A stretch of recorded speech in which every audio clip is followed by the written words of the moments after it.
Hi guys, welcome to the video. In this video, I would be showing you how to process JSON documents using threading.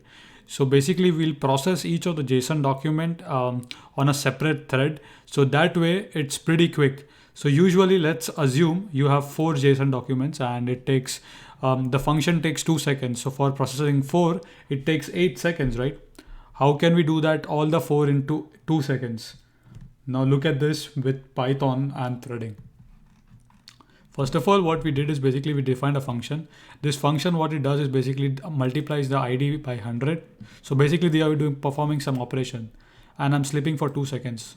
Okay, so what I'm doing is basically once this function is started, once the computation is done, instead of doing the return value, I put the value on a queue. Okay. Now what I do is basically for x enumerate data. Data is all the JSON record.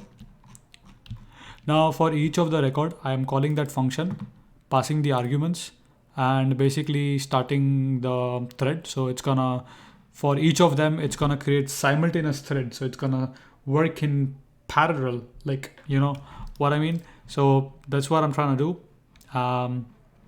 So once that is done, I have a logic to check whether the execution of thread is complete. So I say while true, flag is equal to queue.empty. So initially the queue would be empty, so it's gonna be false, right? The flag is gonna be false. So, oh sorry, the flag is gonna be true because it's empty, right? So if it's true, keep looping it unless and until the flag is false. Once the flag is false, that means some data is there in the queue, and we just want to get all the data from the queue, and then we want to break the loop. So we can say queue dot get. So remember, I defined the queue right here as a global, so we can use it in any class or any function. Guys, look at the magic of Python. Started all the 4 threads at the same time. And here you can see that's the JSON document, basically. So you can actually iterate over it. Like you can, so of course you can say like, like while queue not of queue dot empty, then queue dot get. For each element, you can just keep getting the stuff. But that's the power of Python. You can leverage threading, so to execute these tasks simultaneously on a computer, right, or on a machine. So here you can see I'm just printing one of them, right? I could have printed that both the records, or you can just write a while loop there. Here you can see all the records, or I could have also said something like this.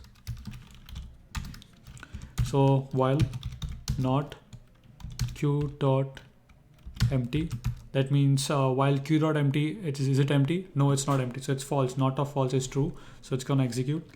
We're gonna say print queue dot let's say get.